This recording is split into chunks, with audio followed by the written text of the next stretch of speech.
Hey, all, it's me again, the Rock Doctor, coming at you live with another installment of Easy Rock Songs for Beginners.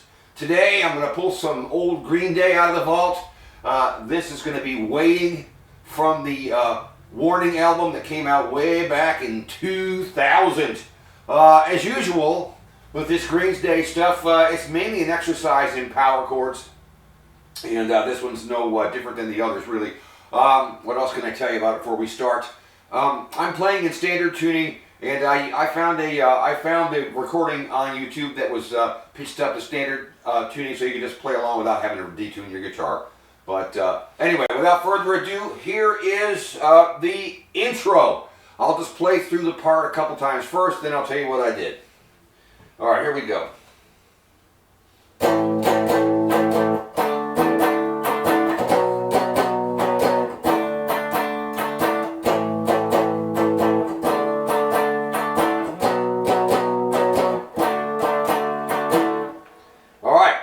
So during the intro, I was using 3 power chords. I used an A, a D, and a B. Now how did I do them? Well, the A, I'm using the 5th position A, and I'm playing the top 3 string. I've got my index finger on the E string 5, sorry. I've got my ring finger on the A string 7, and my pinky is on the D string 7. And as always, I'm using my index finger to mute out the high strings.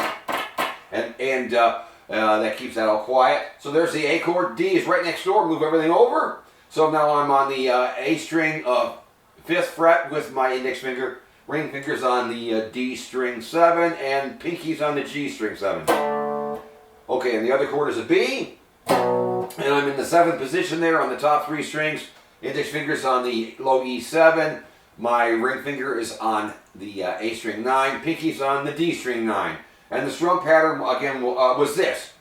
With the A, you can use all downstrokes if you like, but it's 1, 2, 3, 4, 5, and everything does that. Then go to D, same thing. Then go to B, 1, 2, 3, 4, 5, and then back to D. And that's the cycle, basically. It goes 4 times. The end of the 4th time is a couple of punches that happen when he kicks on the overdrive for the verse. All right. Now here's the verse. Same chords. Okay? But there is a difference in the strum pattern. He's got 2 things going on there, but it's still the same 3 chords. A, D, B, and back to D. Here it is. Check it out.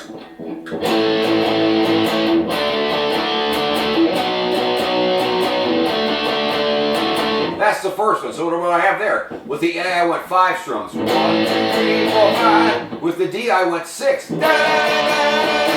With the B, I went 5. 1, 2, 3, 4, 5. And back to the D, I did 6 again. 1, 2, 3, 4, 5, 6. However, the second time around, he follows the same structure until he gets to the end. Check it out. A 5 times.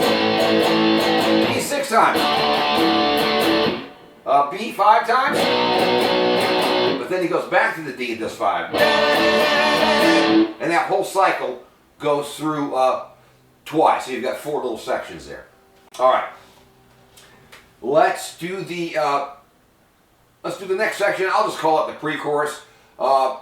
It changes key to the relative minor, which is not important, but it goes to F sharp. I'm going to use an F sharp power chord to start this out, 2nd position. Like this. Let me just play it first.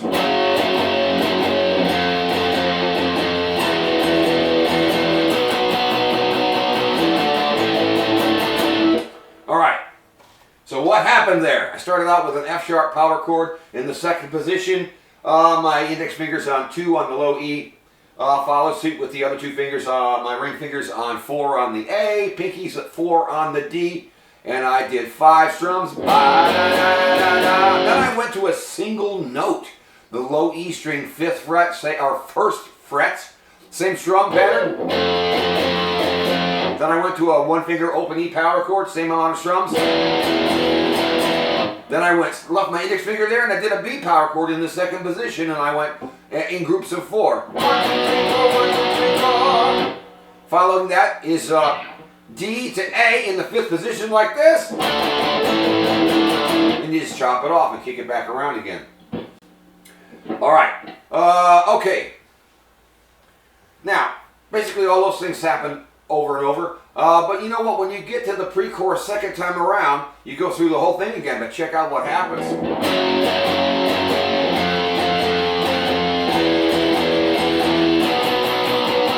Right here.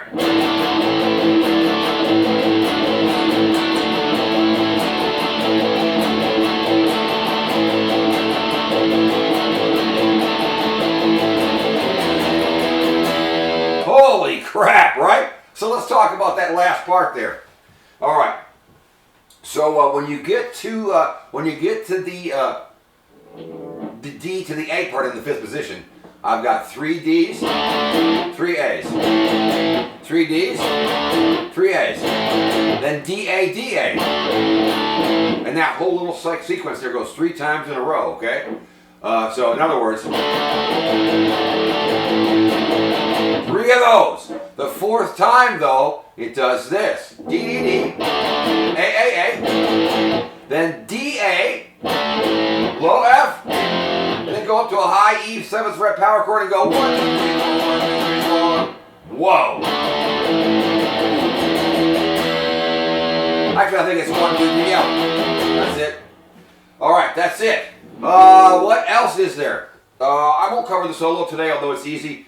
There's a little acoustic break at the end that's kind of interesting. Still the same chords, but this is cool. Let me click over to D. I'm going to do it with A, D, B, and D again. But listen to this. I'm going to have the open high E string open on all these chords. So I'm using the open position A. So look at this. What do I got? The kind of the cowboy A. So I've got the open A string, D string second, G string second, B string second, high string open. And I'm going to do 5 strums. Then I'm going to go to a cowboy D chord, but leave the bottom E string open. Okay? Then I'm going to go to a B power chord, the 3-finger version in the second position. Look, A string 2, D string 4, G string 4. I'm using the open B string and the open E string here. Then I'm going to go back to a D chord with the high string open, open D. And the whole thing sounds like this: A, D, B, D, and that cycles around 4 times. I think the very last one, when he gets through it, I think it's A, D, B, then 1 D. Yeah. Then he kicks back in. All right, so that's basically it. That's all the parts. That should be enough to get you through the song. I may make a separate video on the solo and some of the cool little fill things he does, which are actually brilliant. Simple things, but super brilliant. Yeah, I think I will. I'll make another video on the icing for the cake. And so that's it. It's me, the Rock Doctor. Don't forget to like, share, subscribe, leave a comment, and I will see y'all later. Bye.